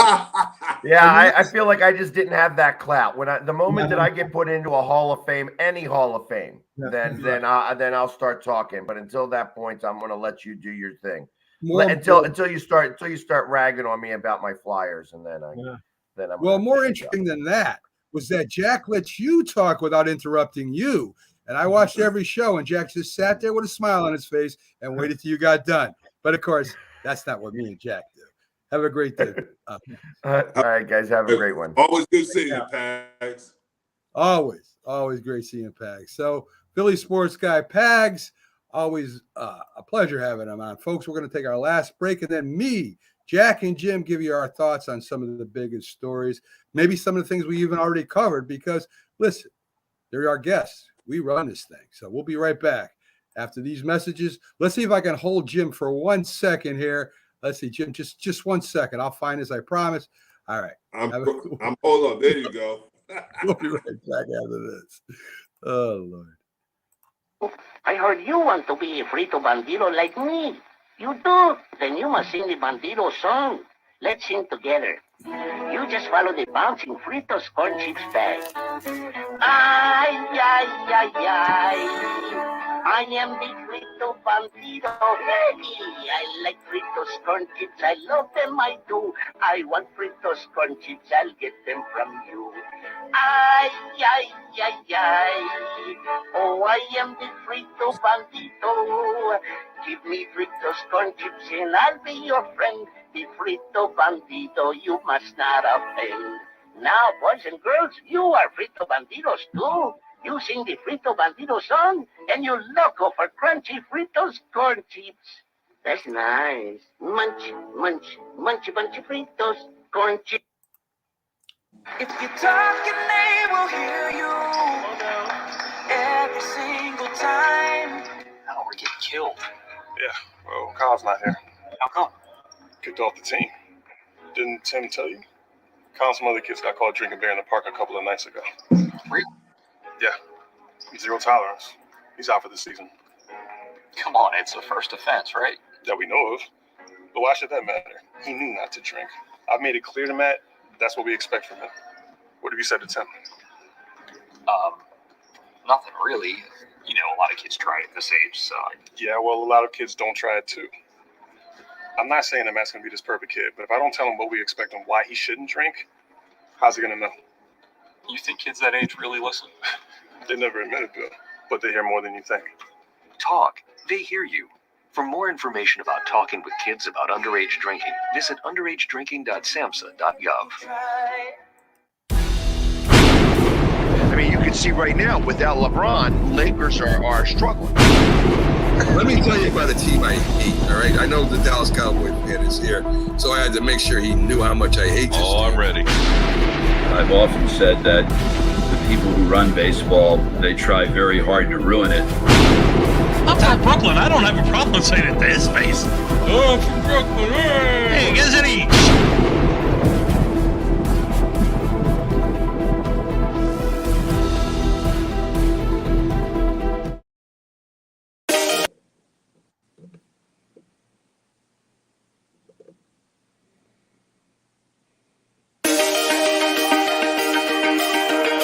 The Hometown Foundation is excited to bring back the Dream Ride experience, August 26th to the 28th at Connecticut's Farmington Polo Club. Join us in celebrating the accomplishments of our Dream Riders while enjoying live music, a car and motorcycle show, family fun zone, pet adoptions, canine demonstrations, the Fireman's Chili Cook-Off, and much, much more.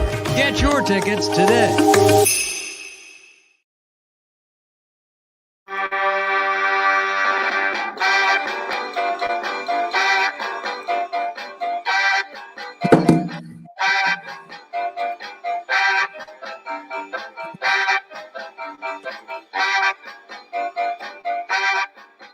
Good morning, everyone, and welcome back to the Mac, Jack, and Jim This Week in Sports. Thank you for tuning in. Got a lot of views, a lot of comments today.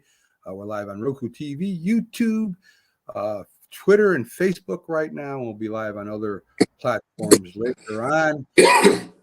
I'm your host, Mac, with your co-host, Jack Hirsch, our historian, and Jim Jeffcoat, the legend on our show.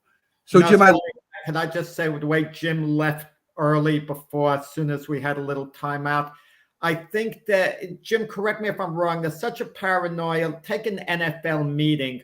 A star player like yourself can do that the second the meeting ends.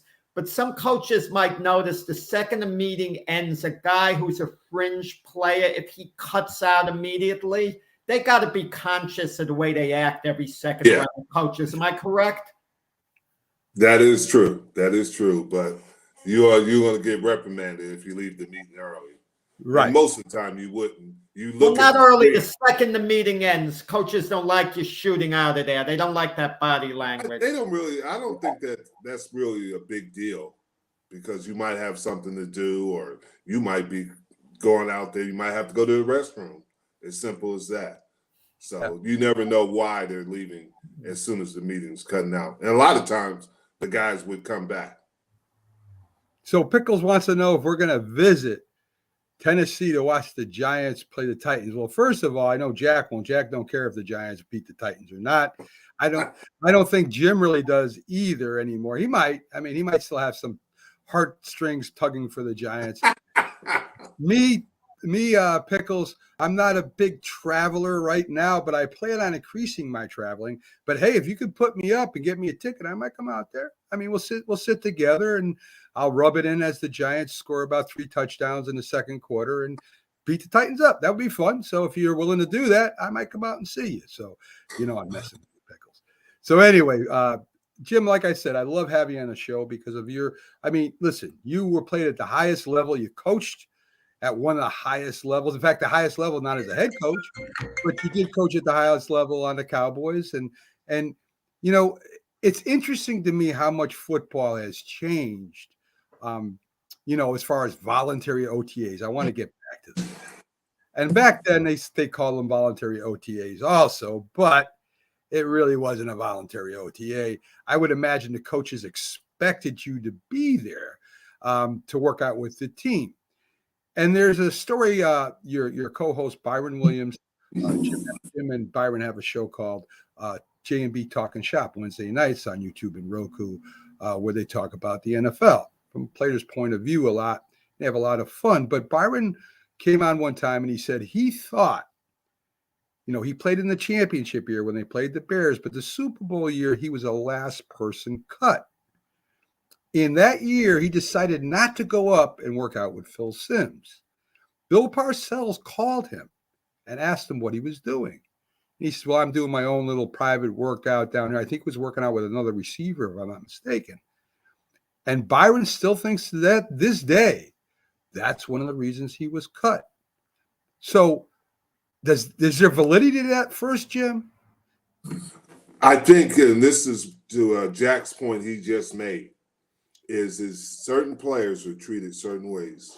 And if you're a star player like an Aaron Rodgers, Aaron Donald, or guys like that, they don't have to be at OTAs. But if you're a player that's on the edge or a player that's not secure in your position on the team, you better be at those voluntary workouts, because you're going to hear about it. Even though Aaron Rodgers and Aaron Donald, because of the contract, Kyler Murray, they're not in danger of being cut. That's How about back in your day, Jim? I mean, I know the star players in my day, voluntary meant you better be there. Right. I mean, Jim, you make that decision. You could tell us the story firsthand, the famous Jimmy Johnson story. One of the players fell asleep at the meeting and he got cut. Yeah. He said if it was Troy Aikman, he would have tapped him on the shoulder and said, "Wake up, Troy." That is true. What's the story behind that? The story was true. We were in a special teams meeting, and Jimmy walked into the meeting a little bit later, and he saw we had just traded for this guy, and he was asleep. And Jimmy called him out of the meeting and released him right after during that time, which he was right. I mean, why go to the media and not pay attention? Because here's the thing. It doesn't just affect you. It affects the whole team. It affects the whole team, because when you get into obviously a game situation and you make a mistake that you should have known in that meeting, because you were asleep, you didn't know it. You're going to say, well, it wasn't my fault, but it was your fault. But Jimmy wouldn't have released you. No. If had you been the one asleep, he would have just probably made a little He would told me to joke. go get a Come cup on, of you coffee. got to get it together. Stay up. Yeah, but he knew certain players wouldn't do that. He knew they had, obviously, accountability. This player had just got traded, and he didn't have accountability. He was a talented player, but he didn't have accountability, and that's why he got traded. So Jim, you coached with Bill Parcells on the Cowboys, and I Yes. imagine you guys talked. So if there was a player that didn't come up for the OTAs, the voluntary OTAs, I would imagine it met and miffed, if not you, some of the coaches there, and there was kind of a mark put against them. I would think. I could be wrong. Oh, no question, because although it's voluntary, it's not like the majority of players lived in the area. So there was no excuse for that. They weren't traveling, just like you said, from Texas or say various places, California. But even if they were there. But you're right, because that shows, are you committed? Because it's not just your job, it's everybody's job there. Because there might be some new schemes put in, some new things that you're thinking about utilizing. And voluntary camps, you can't have any pads on. I mean, you're just running around. This is what we used to call the shorts Olympics. Right. So to kind of piggyback on that, we see a lot of injuries today. We see a lot of players being held back. There's no hitting anymore, really, unless you're scrimmaging another team. You don't hit each other. Do you think the NFLPA should revisit this? Because what it's showing me every year now, like I've never seen before, that players are getting hurt, not even getting hit. The blocking is terrible. The tackling is terrible. The game has kind of dropped a level. I mean, not enough that it's going to affect its viewership, but if you love the game of football and you're into it, the game has dropped off. Is this something that maybe the NFLPA should revisit? Never mind the owners. Well, what happens is they wanted to change it because of the injuries and the concussion. But here is the problem with it is your body's not getting acclimated to getting hit. And just like you said, there's no happy medium. We went to the extreme, and it's difficult to get ready for players. Prime example is when the Buffalo Bills were really good. With Marv Levy, didn't have a lot of hitting in practice. He was similar to what they do now. But as the season progresses, your body has to get acclimated to getting hit, and you're going to have more injuries if your body's not acclimated. And that's just my opinion. I think you're right. I think there has to be more hitting. And I was asked the question. The Cowboys practiced in Oxnard, but when I was there, we practiced in Thousand Oaks, and we went to obviously 1 year we went to San Diego, and then we practiced in Austin with Jimmy. We practiced at St. Edwards. I mean, the whole basis of camp goes back. I mean, since the beginning of football, right? These players had to they worked in the off season, and they had to get in football shape. But to me, today, if it's just laziness, I don't know what it is. But the shape that they're in isn't football shape anymore. They might be jacked, they might be fast, but if you're running down the sideline and you pull an ACL and nobody's touched you, there's a problem there, and it happens more than that now. Yeah, I think what happens too is there's different you have all these gurus telling you how to get in football condition. And I think that is, you have personal trainers, you have everything, but there's different. And the only way, the really truly way to get in condition is continue to do the things that are football related. Like I said, we're talking about, especially with offensive, that's where you're seeing more injuries in the offensive and defensive line because they're not used to taking the pounding. The running backs are starting to absorb more, where we said that it's a short-term position anyway. But now they're even starting to get more injuries. I mean, it's just the way the game is changed. And we did hit. But here's the interesting thing about it. Jimmy Johnson had this thing called middle drill during training camp. The middle drill was 12 plays, and it was all out. It was everybody was in it. It was an inside drill, but it was truly hitting. And he was only 12 plays, but everybody said, wow, but those 12 plays were pretty intense. Right. They intense 12 plays. You wouldn't see that these days. You Did can't. anyone take a cheap shot, an extra hit that wasn't necessary during those 12 plays? Not really, Jack, because No. it was competitive from a defensive standpoint and an offensive standpoint, because you wanted to win those middle drills. Sure. You always want to prove you're the best. So this Yeah. is baseball, but it's related. So Jacob deGrom, the Mets pitcher, says his shoulder is normal now. He's ready to go when the Mets are ready to bring him back to go. Here's another instance of a guy saying, well, this was his excuse. Well, spring training was short. Now, these guys are being paid $30 million a year. They have 8 months off. They can take a month vacation, a month and a half vacation off and do whatever they want. But they can hire personal trainers. They can work out their arm. Why does it take, spring training for a pitcher to stretch out his arm so he can pitch 7 innings? To me, this is ridiculous. If I was a GM, in the contract would be, by the time spring training rolls around, your arm better be ready to pitch at least so many pitches. I'm not pulling you after 3 or 4 innings during the regular season. But it happens in all walks. So like Mac, it happens in all sports. I mean, boxers, for example, when they show up at training camp, a lot of times they're not in the best of shape. What are they doing the 2-3 months before going to camp? Different. I mean, But no, you make a good point, Jack. But here's my question: is it with pitchers? Is it timing? Is it getting your timing? Well, that's what spring ball is for: is getting your timing down. I would think it should be before conditioning. It should be before timing and getting yourself. And that's basically what I'm saying about football. It's not the condition. You should be in shape by the time you get to the camp. Right. That's why they used to test you all the time to make sure. And that goes back to where you said that players had all-season jobs. But is it your timing? And that helps you get away from some of the serious injuries if you have the time down. And I agree, Jim, but that's all it should be for. See, to me, when you're making, you have a responsibility to the team that you're making. I agree. And to the fans. And to the fans, the whole 9 yards. Now, to me, boxing's not a good example because, boxing, first of all, boxing is a totally different sport than baseball.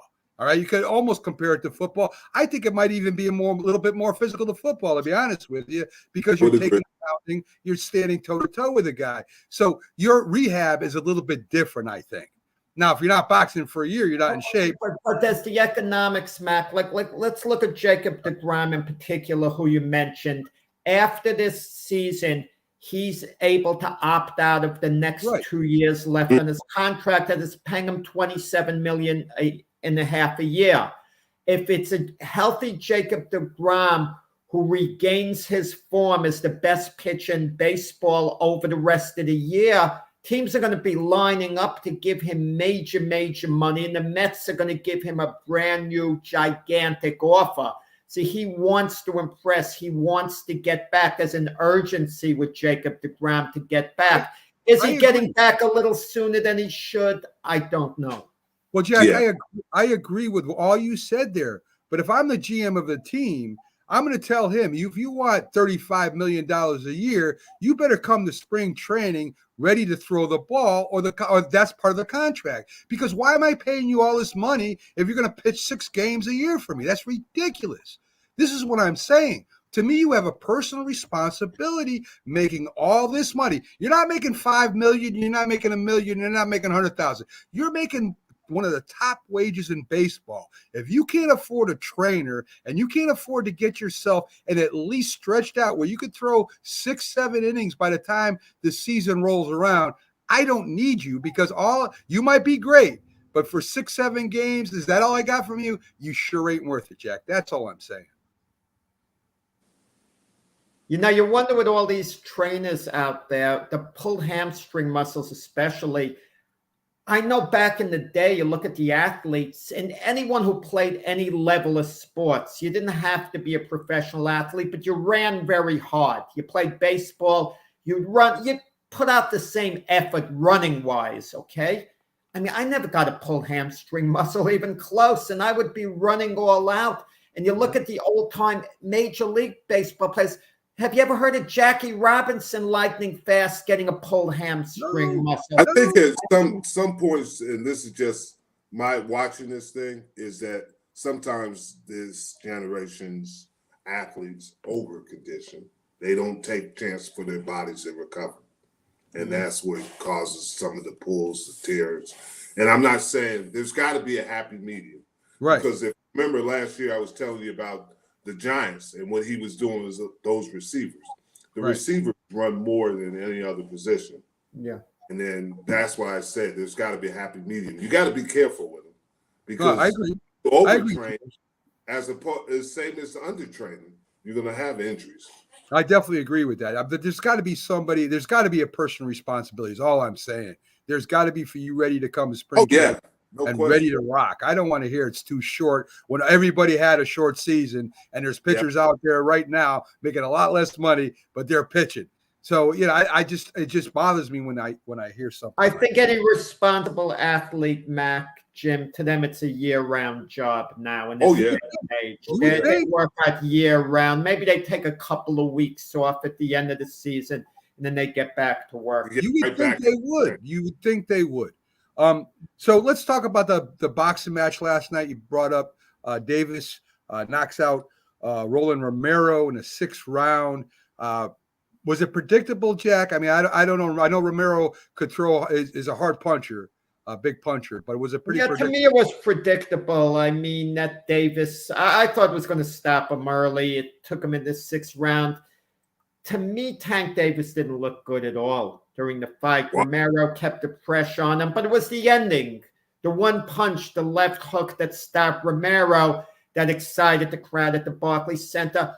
The thing about it was the buzz that Davis had. I mean, he's just gained a certain fan base, and they sold out the Barclays Center, and it was like an electric atmosphere just looking at all the people there. And when you see, the likes of Madonna, coming to his fight, and it was a great sports night for New York. I mean, the Barclays Center sold out. The Rangers were selling out Madison Square Garden. Pags was going to Citi Field to see the Mets play the Phillies. I mean, New York was the place to be. But Gervonta Davis looks like he's maturing a bit, personality-wise. But there was some concerns that some of his fans coming from Baltimore, might get a little hyper if Davis was to lose the fight. But to me, he was never in danger of losing it. But what sells a fight? This ridiculous trash talk, unfortunately. I mean, can athletes be humble anymore and just talk nice about one another and sell a fight? Do they have to talk like they're two kids that have to be taken to the dean's office and and be disciplined? But I guess that's the age like of a modern athlete. Fortunately, it is. I mean, they're selling the product. Yeah. Boxing is just all over the place. We had a great special on that when we talked about Fixing Boxing. If you guys want to check it out on YouTube, Fixing Boxing with 4 great panelists. So if you get a chance, go over to YouTube and check that out. Jack brought up the NHL to me. I don't know what the bigger story is. Now, if the Rangers win, just win. And I'm saying if they win the next game, Jack, they're playing the Tampa Bay Lightning. What is the big story, right? They could be going to the 3rd Stanley Cup. What's the bigger story to you guys? Is it Tampa Bay going for the 3rd cup, or is it the Rangers with the possibility of going and beating Tampa Bay and going to the Stanley Cup? Jim? The Rangers with the possibility of beating Tampa Bay and getting to there. But you always like history. And if Tampa Bay can win and go to the 3rd and has the possibility of winning their 3rd cup, that's always good for the sport. I agree. Jim, the New Jersey part of Jim never left him because otherwise he would have said Tampa Bay. Because, the Rangers, I don't know whether Jim cared about hockey or not, growing up. But obviously the Rangers were big in hockey, heard about it all the time, and felt a little bit of a sports bond with them being from Jersey. Because Tampa Bay's the obvious story. Going for 3 cups in a row, Jim, what impartial observer would think the Rangers would be a bigger story? I mean, they did win it from where they a while ago, but Jack, wouldn't it be a big story? And you always like New York and LA teams to be successful because that brings more interest to the sports because they're media centers. Yeah. Yeah, listen. Yeah. I think either one. I think either one's big, right? If the Rangers win, I think is it tonight, guys, or is it tomorrow? I'm not sure. But if they can win that and it's press tomorrow, on, I believe, yeah, and press on to play Tampa Bay, and here's this team, and Jack, you got to admit, came out of nowhere this year. They knew they had a good young team. They didn't think they were going this far, and here's the underdog. You know, David versus Goliath to me is always a great story. Right? Yes, I agree. I got to tell you what's interesting in Tampa Bay. My buddy who lives there goes to a lot of games. He says far and away the Buccaneers are the biggest team in Tampa, not even close.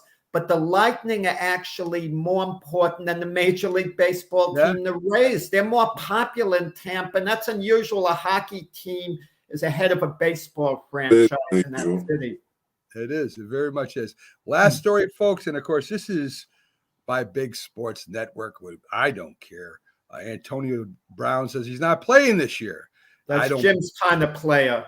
I don't care. Him and Keyshawn Johnson. That's who Jim would get if he were the GM. Him and Keyshawn Johnson. He might. Team chemistry. But I mean, why is that even in the headline? It was in the headlines, guys. I know. I don't understand it. Why? I don't get it. I mean, I know he's a nut. I know he's crazy. I know he likes taking off his shirt and dancing and stuff when he leaves the field. But really, I mean, listen, he had a lot of potential. He doesn't care about it. He doesn't care about his football career, really. Who else should care? I don't get it, Jeff. People like looking at car crashes. Well, let me play devil's advocate, Jim. Let me play devil's advocate, Mac. For a number of years, Antonio Brown was a good team player with the Steelers, wasn't he? With Big Ben. Maybe it was the culture, Mike Tomlin and Big Ben, that kept him in line. That could be a possibility. But he did, he functioned. He wasn't too controversial there. Well, from what I understand from the other coaches that were there, he was very controversial. And, if you're the Packers, you take a flyer on Antonio Brown. He's just too erratic. You give him to Aaron Rodgers. They could do some nice things together. Yeah, they could. They could do some great things together. Yeah. They both could skip OTAs and lose the championship. Yeah. Pickles is an Avalanche fan. Yeah, and listen, Pickles, Avalanche had a heck of a season, and they're a great team. So we're just, I'm just a New York fan, and that's my problem, I guess. So folks, I want to thank you for tuning in. It's great being back. Great discussing with my two co-hosts here. We always have a lot of fun on. Glad to have you back. Thank you very much. And folks, thanks for tuning in again. A lot of views, a lot of likes and loves, and we appreciate that. Jim will be on. Well, let's start with Jack. Jack, Monday night. No, tomorrow night, Memorial Day. We're skipping the 1 week on the holiday. They won't be here because they're lazy and they want to go out and party. So they won't. Well, Frank is at the Jersey Shore. He made the decision. I mean, he's at the anyway, folks, I'm just kidding. They're taking a well-deserved break. They got, they work so hard once a week. So they got to take a day off on Monday. And that's okay. I'm holding up and it says voluntary to do the show. Right, voluntary workouts. Right, just like the OTAs. Jim and Byron will be back Wednesday with J&B Talking Shop. I'll be ready to rock. And Thursday through Sunday, the Mac and Jack Sports Show, all the way through from Thursday, where we start our regular show, Saturday's debate, and this great show we have on every Sunday. Folks, thanks for tuning in. Have a great Sunday. Have a great Memorial Day. And, I hope whoever you're voting for, Miami or Boston, or whether it's the Avalanche or the Rangers, I hope your team wins.